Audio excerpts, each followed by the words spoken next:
ሰላም ጤና ይስጥልኝ። ዛሬ ስለ ስኳር ህመም እንወያያለን። የስኳር ህመም ማለት በሰውነታችን ውስጥ ከፍተኛ የስኳር መጠን ሲኖር ነው። የስኳር ህመም በሁለት ይከፈላሉ። አይነት 1 ወይም ደግሞ ታይፕ 1 ይባላል። ሁለተኛው ደግሞ አይነት 2 ወይም ታይፕ 2 ይባላሉ። እነዚህ የስኳር ህመሞች በጣም ይለያያሉ። አይነት 1 የሚባለው የስኳር ህመም ብዙ ጊዜ የሚከሰተው በቆሽት ውስጥ ኢንሱሊን የሚያመርተው ህዋሳት በሚጎዱበት ሰዓት አነስተኛ የሆነ የኢንሱሊን ምርት ይኖራል። እንዲሁም ደግሞ እየቆየ ሲሄድ ደግሞ ምንም ኢንሱሊን አለመመረት ይኖራል። አይነት 2 ወይም ደግሞ ታይፕ 2 የሚባለው ብዙ መንስኤዎች አሏቸው። አንደኛው መንስኤ የኢንሱሊን የሚመነጨው ኢንሱሊን በሰውነት ውስጥ ተገቢውን ስራ መስራት ሳይችል ሲቀር ነው። ሁለተኛው ነገር ደግሞ በቆሽት ውስጥ የተመረተ ኢንሱሊን በአግባቡ መለቀቅ ሳይችል ነው። በእነዚህ ምክንያቶች አንጻራዊ የሆነ የኢንሱሊን እጥረት ይከሰታል። ነገር ግን በታይፕ 1 ወይም ደግሞ አይነት 1 የስኳር ህመም ላይ የምናየው ግን የኢንሱሊን እጥረት መኖር ሲሆን እነዚህ ምክንያቶች የአይነት 1 እና አይነት 2ን ይለያቸዋል ማለት ነው፣ ይነግሩናል። ከዚህ ቀጥሎ የምናየው ምልክቶችን ነው። እንዳጠቃላይ ታይፕ 1 ወይም አይነት 1 እና አይነት 2 የስኳር ህመሞች ተመሳሳይ የህመም ምልክቶች ይኖራቸዋል። የመጀመሪያው የህመም ምልክት ቶሎ ውሃ መጥማት፣ ቶሎ ማሸናት፣ ቶሎ ምግብ ፍላጎት መጨመር ሲሆን ሁለተኛው ደግሞ ድካም ነው፣ የማይቋረጥ ድካም። ሶስተኛው የአይን ብዥ ማለት ሊኖር ይችላል። ሌላው ደግሞ ቁስል በሰውነታችን ውስጥ በምንም አይነት መንገድ የተፈጠረ ቁስል አለመዳን፣ እንዲሁም ደግሞ ቶሎ ድድ መድማት፣ ጥርሳችንን በምንፍቅበት ሰዓት ቶሎ ድድ መድማት ካለ የስኳር ምርመራ ማድረግ ይኖርብናል ማለት ነው። ሌላኛው እንደ ተጨማሪ ምልክት የምናየው ቶሎ ኢንፌክሽን በሚይዘን ሰዓት፣ ምክንያቱም የስኳር ህመም ብዙ ጊዜ የሰውነት የመከላከል አቅማችንን ስለሚያዳክም ቶሎ በኢንፌክሽን የመያዝ ነገር ይጨምራል። ለምሳሌ የሽንት ቧንቧ ኢንፌክሽን ቶሎ የሚያመን ከሆነ የስኳር ምርመራ ማድረግ ይጠበቅብናል ማለት ነው። እንዴት ነው አይነት 1 እና አይነት 2ን መለየት የምንችለው ነው ሌላው ጥያቄ። አይነት 1 ወይም ታይፕ 1 ከአይነት 2 ታይፕ 2 የምንለይባቸው መንገዶች፣ አንደኛ በቅርብ የተከሰተ የክብደት መቀነስ ወይም ደግሞ ምክንያቱ ያልታወቀ የክብደት መቀነስ ሲኖር፣ ሁለተኛው ምክንያት ደግሞ በከፍተኛ የስኳር መጠን እና ከሱ ጋር ተያይዘው ቶሎ ማሸናት እንዲሁም ቶሎ ውሃ መጥማት። ሌላኛው ሶስተኛው ነገር ለመጀመሪያ ጊዜ የታወቀ የስኳር ህመም እንዲሁም በሽንት በኩል ከፍተኛ የሆነ የኬቶን አሲድ መውጣት። እነዚህ ምልክቶች ከአይነት 1 ስኳር መሆኑን ነው። ከዚህ ቀጥሎ የምናየው እንዴት ነው የስኳር ህመም የምናውቀው? የተለያዩ ምርመራዎች አሉ። እነዚህ የተለያዩ ምርመራዎች የስኳር አለብን የለብንም የሚለውን ይነግሩናል ማለት ነው። አንደኛው ምርመራ ከምግብ ከመብላታችን ቢያንስ ለ8 ሰዓት ያክል ምንም ምግብ ወይም ደግሞ የሚጠጣ ሳንጠጣ የምንመረመረው የስኳር ምርመራ ነው። ይሄ የስኳር ምርመራ ቢያንስ በሁለት የተለያየ ጊዜ ተመርምረን ከ126 ሚሊግራም ፐር ዴሲሊትር በላይ ከሆነ የስኳር ህመም አለብን ማለት ነው።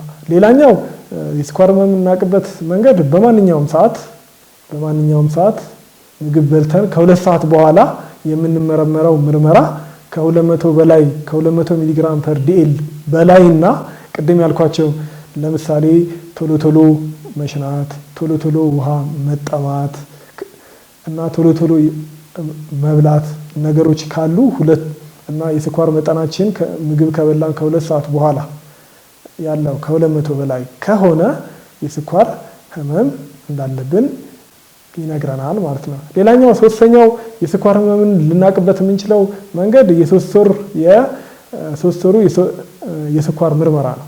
የ3 ወሩ የስኳር ምርመራ ከ6.5% በላይ ከሆነ የስኳር ህመም የቆየ የስኳር ህመም አለብን ማለት ነው። ስለዚህ በእነዚህ 3 ምርመራዎች የስኳር ህመም አለብን ወይስ የለብንም የሚለውን ማወቅ እንችላለን እና በዚህ መንገድ የስኳር ምርመራችንን ማወቅ እንችላለን። ከዚህ በተጨማሪ ለጥንቃቄ እንዲረዳን እነዚህ ምርመራዎች ተጨማሪ መልእክት ይነግሩናል። ለምሳሌ ምግብ ለ8 ሰዓት ሳንበላ ምንም ነገር ሳንጠጣ የምንመረመረው ምርመራ በሰውነታችን ውስጥ የስኳር ምልክት አለ የለም የሚለውን ይነግረናል።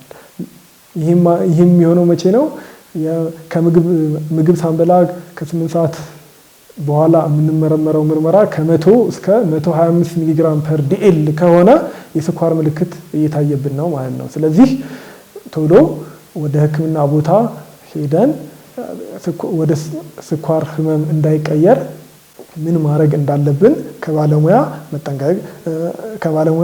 የባለሙያ እገዛ መጠየቅ ይኖርብናል ማለት ነው። እንደዚህ አይነት ነገር ከተፈጠረ ስኳር ሳይሆን ግን የስኳር ምልክት የሚታይበት ደረጃ ከሆነ ያለው ምን ማድረግ ይኖርብናል? አንደኛ አመጋገባችንን ማስተካከል ይኖርብናል። አመጋገባችንን ማስተካከል ይኖርብናል ስንል ምንድነው? ስኳር ነክ የሆኑ ምግቦችን መቀነስ ይኖርብናል ማለት ነው። ሌላው ደግሞ እንቅስቃሴ ማድረግ ይኖርብናል ማለት ነው። እንቅስቃሴ ማድረግ ሲባል ቢያንስ በሳምንት 5 ቀን ለ30 ደቂቃ የእግር መንገድ የምናደርግ ከሆነ አንደኛው የክብደት መቀነስ ስለሚኖር ይሄ የክብደት መቀነስ ደግሞ ከቆሽት የሚመረተውን ኢንሱሊን በአግባቡ ስራውን እንዲሰራ ስለሚረዳው ይሄ የቅድመ ስኳር ምልክቱ ወደ ስኳር እንዳይቀየር ይጠቅመናል ማለት ነው። ከዛ በተጨማሪ አንዴ ስኳር አለብን ተባል እንዴት ነው ህክምናውን ማድረግ የምንችለው ነው? አሁን ቀደም በመግቢያዬ ላይ 2 አይነት የስኳር አይነቶች አሉ ብለናል። ስለዚህ እነዚህ 2 አይነት የስኳር አይነቶች የተለያዩ ምክንያቶች አላቸው። ስለዚህ እነዛም ምክንያቶች ተንተርሰን የምንወስደው ህክምና ነው የስኳራችን ወደ ከፍተኛ ደረጃ እንዳይደርስ ሊከላከልልን የሚችለው ማለት ነው።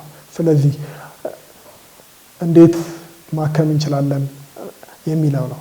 አንደኛ አይነት 1 ወይም ታይፕ 1 የስኳር ህመም በሚሆን ከሆነ ቀደም እንዳልነው የኢንሱሊን ምርት ማነስ ነው። አጠቃላይ የኢንሱሊን ምርት ማነስ ስለሆነ ግዴታ ኢንሱሊኑ መተካት አለበት ማለት ነው። ስለዚህ ሁሉም አይነት 1 ወይም ታይፕ 1 ስኳር ያለባቸው ታካሚዎቻችን ኢንሱሊን በመርፌ መውሰድ ይኖርባቸዋል ማለት ነው። ሁለተኛው አይነት ወይም ታይፕ 2 የስኳር ህመም ያላቸው የስኳር ታካሚዎች ደግሞ አንጻራዊ የኢንሱሊን ማነስ ስለሆነ ያለባቸው እና ምክንያቶቹ ብዙ ስለሆኑ እነዛን ምክንያቶች ታርጌት አድርገን እናክማለን ማለት ነው። አንደኛው ታርጌታችን ምንድነው? በምግብ ማስተካከል ነው። ምንድነው በምግብ ማስተካከል ሲባል ስኳር ነክ የሆኑ ምግቦችን መቀነስ። ስኳር ነክ የሆኑ ምግቦችን በምንቀንስበት ሰዓት የተመረተው ኢንሱሊን በአግባቡ ስራውን መስራት ይችላል ማለት ነው። ሁለተኛው ደግሞ እንቅስቃሴ ማድረግ። እንቅስቃሴ በምናደርግበት ሰዓት ብዙ በደም ውስጥ ያሉ የስኳር መጠኖችን ሰውነታችን ይጠቀማል ማለት ነው። በሚጠቀምበት ሰዓት ኢንሱሊን በአግባቡ ስራቸውን መስራት ይችላሉ። ለምሳሌ አንደኛው ምክንያት ምንድነው? ሰውነታችን አካላት ለምሳሌ እንደ ጉበት፣ እንደ ጡንቻ እንዲሁም ደግሞ የቅባት ህዋሶች ኢንሱሊን ይጠቀማሉ እና ክብደት በጨመረ ቁጥር እነዚህ የሰውነታችን አካሎች ኢንሱሊን በአግባቡ ለኢንሱሊን የሚሰጡት መልስ ዝቅተኛ ይሆናል። እንቅስቃሴ በምናደርግበት ሰዓት ግን ኢንሱሊን ወደ እነዚህ የሰውነት አካሎች ሲገባ በአግባቡ መልስ ማግኘት ይችላል ማለት ነው። ሌላው ደግሞ ብዙ ጊዜ ከቆሽት የተመረተ የኢንሱሊን ምርት አለመለቀቅ አንደኛው ምክንያት ነው። ስለዚህ ምን እናደርጋለን? ኢንሱሊን ከቆሽት እንዲለቀቅ የሚያደርጉ የሚዋጡ መድኃኒቶችን እንጠቀማለን ማለት ነው። ሌላ ደግሞ አይነት 2 የስኳር ህመም በየጊዜው የሚቀጥል ነው። ህመሙ የሚቀጥል ስለሆነ ምንድነው የሚሆነው? ወደፊት እየቆየ በሄደ ቁጥር መርፌ ልንጠቀም እንችላለን። ስለዚህ መርፌ መጠቀም በሚኖርብን ሰዓት ቶሎ መርፌ መጀመር ይኖርብናል ማለት ነው። ይህ ለምንድነው የሚጠቅመን? ቀደም እንዳልነው አንጻራዊ የኢንሱሊን እጥረት መኖሩ እና እየቆየ በሄደ ቁጥር ቆሽት የሚያመርተው የኢንሱሊን መጠን እየቀነሰ ስለሚሄድ ከውጪ ኢንሱሊን ያስፈልገናል ማለት ነው። ብዙ ጊዜ የስኳር ታማሚዎች ላይ የሚነሱ ጥያቄዎች አሉ። ለምን ኢንሱሊን እንጀምራለን? የሚዋጥ ለምን አንወስድም? የሚል ጥያቄዎች ይኖራሉ።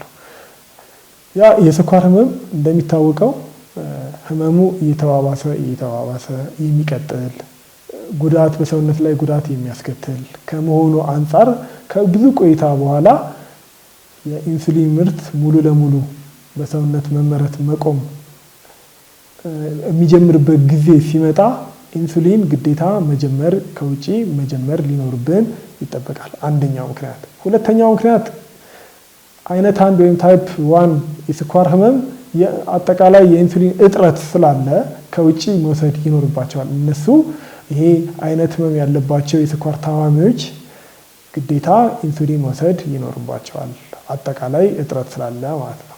ሌላኛው ኢንሱሊን የሚጠቀምበት ምክንያት የ3 ወር የስኳር ምርመራችን ከ9.5% በላይ ከሆነ የሚዋጡ የስኳር መድኃኒቶች ቶሎ የስኳር መጠኑን ማውረድ ስለማይችሉ ግዴታ ኢንሱሊን መጠቀም ይኖርባቸዋል ማለት ነው። ይህ ማለት ከ9.5% የ3 ወሩ የስኳር ልኬት ሲቀንስ ወደሚዋጥ መቀየር ይቻላል ማለት ነው። ሌላኛው በጽኑ የታመሙ ታካሚዎች ናቸው። ከዚህ በፊት በሚዋጥ የስኳር መድኃኒት ላይ የነበሩ ታካሚዎቻችን ድንገት በተለያየ ህመም ምክንያት በጽኑ ታመው ሆስፒታል ውስጥ በሚገቡበት ሰዓት ግዴታ የሚዋጣው የስኳር መድኃኒት ወደ መርፌ መቀየር ይኖርበታል። ሌላኛው ወደ መርፌ የሚቀየርበት ምክንያት ምግብ ሳይበላ ጠዋት የሚለካው የስኳር መጠን በተከታታይ ከ250 በላይ ወይም ደግሞ በማንኛውም ሰዓት የሚለካው የስኳር መጠን በተከታታይ ከ300 በላይ የሚሆን ከሆነ ወደ መርፌ መቀየር ይኖርበታል ማለት ነው። ከዛ በተጨማሪ ቀደም እንዳነሳሁት ክብደት መቀነስ አንደኛው የስኳር ቁጥጥርን መከታተያ መንገድ ነው። ስለዚህ የስኳር ታማሚዎች በተቻለ መጠን በሳምንት 5 ቀን ለ30 ደቂቃ የእግር መንገድ ወይም ቀለል ያለ እንቅስቃሴዎችን ቢያደርጉ አንደኛ የስኳር መድኃኒት የሚወስዱትን መጠን መቀነስ ይችላሉ። ሁለተኛ የሚመረተው የኢንሱሊን ምርት በአግባቡ ስራውን እየሰራ በሰውነት ውስጥ የሚገኘውን የስኳር መጠን ሊቀንስልን ይችላል ማለት ነው። ከዚህ በተጨማሪ የምንሄደው ባንወስድ ምን ሊፈጠር ይችላል? እየወሰድን ደግሞ መድኃኒቱን እየወሰድን በአግባቡ ካልተከታተል ነው ምን ሊከሰት ይችላል? ዋናው የስኳር ህመም መድኃኒት የሚወሰድበት ኮምፕሊኬሽኖችን ወይም ደግሞ በሰውነት ላይ የሚከሰቱ ጉዳቶችን ለመቀነስ ነው። ለምሳሌ ከነዚህ ጉዳቶች ውስጥ አንደኛው የነርቭ መጎዳት። ብዙ ጊዜ ታካሚዎቻችን አብዛኞቹ የስኳር ክትትላቸውን በደንብ ያልተቆጣጠሩ ብዙ ጊዜ ለክትትል ሲመጡ ምንድነው የሚለው ሰውነቴ ይደነዝዛል፣ እግሬን ያቃጥለኛል የሚል ችግር ያቀርቡላል። ይሄ የሚሆነው የስኳር መጠን በደም ውስጥ በጣም ከፍተኛ ሆኖ ለረጅም ጊዜ በሚቆይበት ሰዓት ነርቮቻችንን ይጎዳል።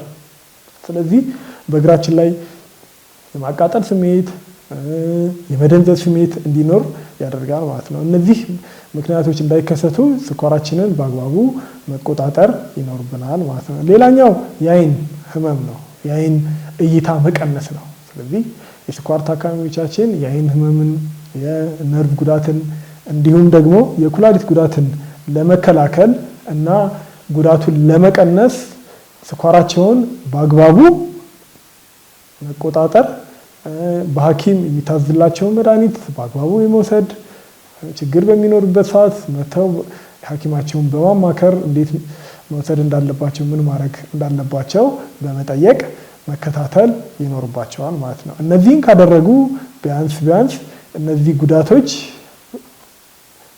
በአንዴ በቅርብ እንዳይመጡ ተከላክለን ሰላማዊ ኑሮ መኖር ይቻላል ማለት ነው። ሌላኛው የስኳር መጠናችንን መከታተል ያለብን የልብ ችግርን ለመቀነስ ነው። የልብ ህመም፣ የልብ ድካም ብዙ ጊዜ የስኳር ታማሚዎች ላይ ይከሰታል። ስለዚህ ይህንን ለመከላከል የስኳር መጠናችንን መቀነስ፣ መቆጣጠር በአግባቡ ማድረግ ይኖርብናል ማለት ነው። ሌላኛው ስትሮክ የሚባለውን ህመም ለመቀነስ እንዲሁም ደግሞ በእግር አካባቢ ያሉ የደም ስሮች ላይ የሚፈጠር ጉዳትን ለመቀነስ ያገለግላል ማለት ነው። ስለዚህ በአግባቡ ሰውነታችንን እንዳይጎዳ ለመከላከል መድኃኒታችንን በአግባቡ መውሰድ ይኖርብናል። አመጋገባችንን ማስተካከል ይኖርብናል። እንዲሁም ደግሞ ሰውነታችንን በተቻለ መጠን መቀነስ ለስኳራችን መጠን መስተካከል እና ጉዳት እንዳያደርስ ያደርግልናል ማለት ነው። የዛሬን ትምህርት በዚህ እናጠቃላለን። በቀጣይ በሌላ ርዕስ እስከምንገናኝ ሰላም ቆዩን። ለማንኛውም የጤና መረጃ በነፃ የስልክ መስመር 9824 መደወል ይችላሉ።